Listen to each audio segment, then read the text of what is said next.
नमस्कार दोस्तों। एक तरफ जहां ट्रंप और ईरान के बीच में सांप छछूंदर का खेल चल रहा है, वहां भारत जैसे देशों के लिए बहुत मुश्किलें खड़ी हो गई। अब 3 अपडेट हैं, इन तीनों अपडेट को एक एक करके ध्यान से देखेंगे। एक तरफ ट्रंप इजराइल के जो प्रधानमंत्री हैं बेंजामिन नेतन्याहू, उनसे अब गाली गलौज कर रहे हैं फोन पर कि तुम लेबनान पर अटैक क्यों कर रहे हो, लेबनान पर अटैक रोको। इसके पीछे जाहिर है ईरान का दबाव है। ईरान के जो विदेश मंत्री हैं अरागची, उनका स्टेटमेंट था कि जो सीज फायर होगा वो हर मोर्चे पर होगा और उसमें लेबनान भी शामिल। अगर एक जगह भी सीज फायर का वायलेशन माना जाएगा तो हर जगह सीज फायर का वायलेशन माना जाएगा।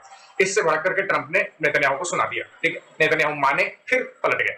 अच्छा, एक तरफ ट्रंप दिखा ये रहे हैं कि वो शांति वार्ता की बात कर रहे हैं, दूसरी तरफ उन्होंने अभी क्या किया कि ईरान के सबसे बड़े आइलैंड हॉर्मुज स्ट्रेट में जो सबसे बड़ा आइलैंड है कैशम आइलैंड, उस आइलैंड पर दमादम मस्त के अंदर मिसाइल बरसा दी। अब कैशम आइलैंड पर मिसाइल बरसाना ये ईरान के लिए बहुत घातक है। रीजन क्या है? क्योंकि कैशम आइलैंड के पीछे जो है वो मिसाइल का पूरा जखीरा रखा हुआ है। वो ऐसी मिसाइलें हैं जो हॉर्मुज स्ट्रेट से गुजर रही बड़ी बड़ी शिप्स को डुबाने में काम आती है। हॉर्मुज पर ईरान ने अपना दबदबा कैसे बनाया है? वो इन्हीं आइलैंड्स में रखी हुई मिसाइलें, छुपी हुई मिसाइलों से अटैक करता है ताकि वो शिप्स डूब जाए। एक भी शिप डूब गई बाकी सारी शिप्स डर जाएंगी, इंश्योरेंस कंपनियां दाम बढ़ा देंगी और आने वाले समय में तेल के दाम पर इसका असर दिखाई देता है, जो अभी आपको भारत में देखने को मिल रहा है। लगातार एलपीजी बढ़ रहा है, लगातार आपका पेट्रोल डीजल बढ़ रहा है। तो समस्या दूसरी। और तीसरे अपडेट ये है कि अब उसके जवाब में कैशम आइलैंड पर अटैक होना ईरान समझ रहा है बहुत ही खतरनाक है उसके लिए।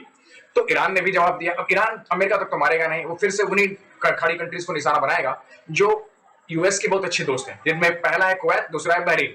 कुवैत पर उसने कई सारे ड्रोन मारे, कई ने तो पैट्रियट मिसाइल ने उसको बीच हवा में मार दिया, लेकिन एक जो ड्रोन है, भारी ड्रोन है, वो एयरपोर्ट पर गिरा है।